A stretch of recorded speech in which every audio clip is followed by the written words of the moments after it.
Bonjour, les Échos organisent cette année leur traditionnelle conférence sur Solvabilité 2 le vendredi 21 novembre. Vous le verrez, il y a encore beaucoup de sujets sur la table, alors qu'il ne reste plus qu'un an avant l'entrée en vigueur de ce nouveau régime. Jimmy Zhou, bonjour. Vous êtes associé et responsable Solvabilité 2 chez PwC. Quelles sont les grandes échéances, les grands dossiers qui attendent encore les organismes d'assurance en France? Oui. Bon, ben Laurent, comme vous l'avez dit, il reste juste un an. Donc maintenant, c'est vrai qu'on a l'impression que tout cela s'accélère aujourd'hui. On a reçu le 10 octobre 2014, en fait, il y a eu cette publication des actes délégués, donc qui émanent de la Commission européenne et qui modifient quelque part les spécifications techniques de l'EIOPA, donc d'avril 2014. Et en fait, on se rend compte que les choses deviennent de plus en plus précis, de plus en plus balisées. Donc maintenant, on se rend compte quand même qu'on est vraiment à la fin de toute la partie spécification technique et qu'il faut vraiment maintenant y aller, quoi. Il faut vraiment pousser les différents sujets. Et les assureurs disent qu'ils se retrouvent face à une inflation de textes maintenant et que ça leur pose un problème d'assimiler tout ça en si peu de temps. Ben c'est vrai qu'entre les spécifications techniques de l'EIOPA, entre les actes délégués qui précisent quelques notions, notamment sur la titrisation ou même sur la formule standard qui devrait évoluer aux alentours de 2018, entre la transposition au niveau du Trésor qui essaie de préciser les choses au niveau du marché français, on se rend compte en effet qu'on a un peu de mal à s'y retrouver dans des textes qui disent quand même un peu la même chose, puisque les principes sont respectés, mais dans le détail, le diable étant dans le détail, on se rend compte en effet que c'est plus compliqué. Voilà. Et vous, dans les entreprises que vous accompagnez, est-ce que vous sentez un degré d'inquiétude ou est-ce que tout le monde se dit on va y arriver, coûte que coûte, et quoi qu'il se passe?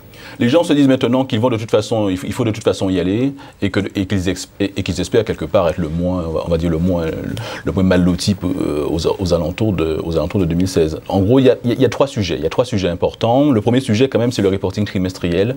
C'est nouveau pour beaucoup d'organismes qui jusque-là faisaient du semestriel ou de l'annuel. Ils doivent faire aujourd'hui du trimestriel. Donc ça, c'est compliqué parce que souvent, ça oblige à industrialiser énormément. Et ça, pour eux, c'est une révolution. C'est-à-dire qu'on ne peut plus faire les choses comme avant. Donc on passe par l'industrialisation, s'organiser différemment. Et c'est là qu'on voit justement l'émergence pour les assureurs non capitalistes. On voit l'émergence de méthodologies qu'AXA fait depuis 2001 ou d'autres depuis 2005. L'émergence de problématiques de type fast close. On essaie d'avoir des arrêts estimés. On prend novembre pour faire fin décembre, on prend février pour faire fin mars. De manière à être capable en fait de respecter les délais. Les délais étant quand même, je rappelle, était plus 8 semaines. En 2016, était plus 5 semaines en cible. Est-ce que les petits organismes d'assurance sont prêts, sont outillés pour faire face à ce défi, à ce reporting trimestriel? Aujourd'hui, clairement, non. Donc les plus petits essaient de l'oublier pour essayer justement de pouvoir s'en dispenser. Le problème, ça reste toujours les petits qui pourront peut-être avoir des dérogations. Les très grands, ils le faisaient déjà. Les capitalistes, ils le faisaient déjà pour d'autres raisons, pour des raisons de type fast close. C'est un peu le ventre moyen qui a plus de mal aujourd'hui et qui se doit de revisiter la façon de faire les choses. Voilà. Il y a un deuxième sujet, c'est l'ORSA, c'est-à-dire la manière dont les entreprises d'assurance vont devoir auto-évaluer leur propre niveau de risque, leur propre appétit au risque. Où en est-on? Il y a eu récemment un nouvel exercice auquel a participé tout le marché. Voilà, qu'est-ce qu'on peut en attendre légitimement? Mais c'est vrai qu'on a eu la chance d'avoir un régulateur qui, quelque part, a essayé quand même de mobiliser le marché assez tôt. C'est-à-dire qu'il y a eu un exercice l'année dernière, certains pouvaient déjà le faire, même si ça n'était pas obligatoire. Cette année, ils l'ont fait assez massivement.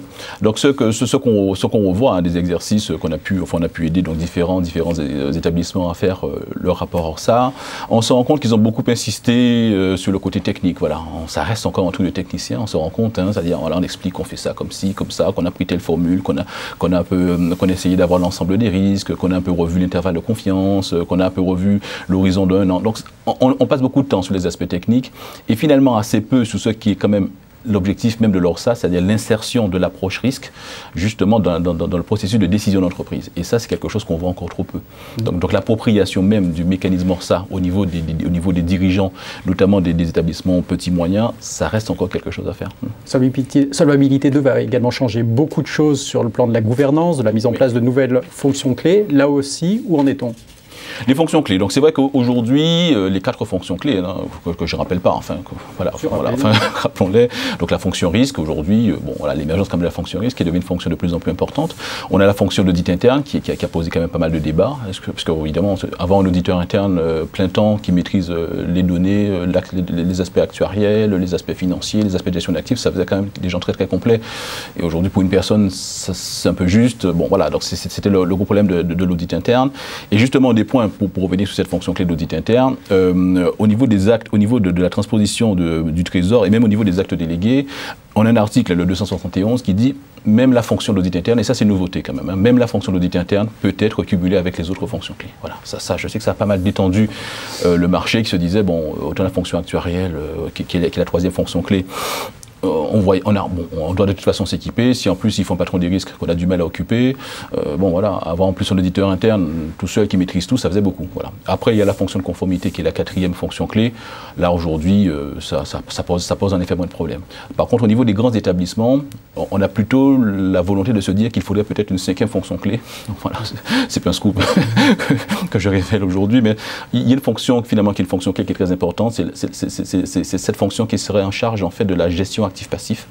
Et ça, c'est un élément clé parce que les assureurs se rendent compte que finalement, la façon de faire ces allocations d'actifs et la nécessité d'avoir une vision très intime entre la structure du passif et les allocations que je propose, mais quelque part, ça suppose une connaissance très fine qu'il faut internaliser. Il faut avoir en interne la capacité à faire ce lien entre le passif et l'actif. Et ça, c'est un vrai sujet aujourd'hui. Et peut-être un dernier mot sur la gouvernance, parce que je pense qu'on va beaucoup en parler le vendredi 21 novembre. Il y a une règle qu'on appelle la règle des 4 yeux, c'est-à-dire qu'il faudra 2 dirigeants effectifs au moins par organisme d'assurance. Ça inquiète beaucoup d'assureurs mutualistes en particulier, de petites mutuelles. Voilà. Est-ce que c'est un problème qui peut être résolu facilement? Voilà, on sait qu'on attend beaucoup de la transposition, un geste de la CPR. Voilà. Oui. Ben en France, le problème en France, c'est qu'on a quand même des organismes très différents entre les assurances, les mutuelles, les sociétés d'assurance mutuelle, les institutions de prévoyance. On a des gouvernances compliquées. Si je prends le cas des mutuelles, on a déjà un président qui est quand même l'émanation du politique. On a quand même le directeur général qui est plutôt le technique. On a déjà 2 personnes. Donc aujourd'hui, certains se disent bon, mais on en a déjà 2. Bon, on comprend. Alors évidemment, le Trésor dit bon, il faudrait quand même qu'un directeur général délégué, donc en plus du directeur général adjoint qui existait déjà, on veut un directeur général délégué et que ce directeur général délégué soit un dirigeant effectif. Alors les mutuelles se disent, attendez, entre mon président, entre mon directeur général délégué, ça fait quand même beaucoup de monde qui décide.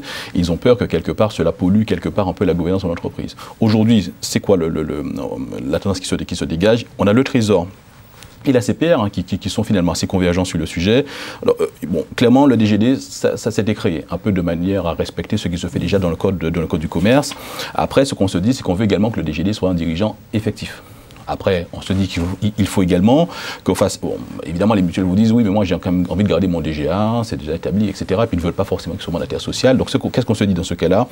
On fait très attention, comment dirais-je, pour voir la gouvernance autour du directeur général adjoint.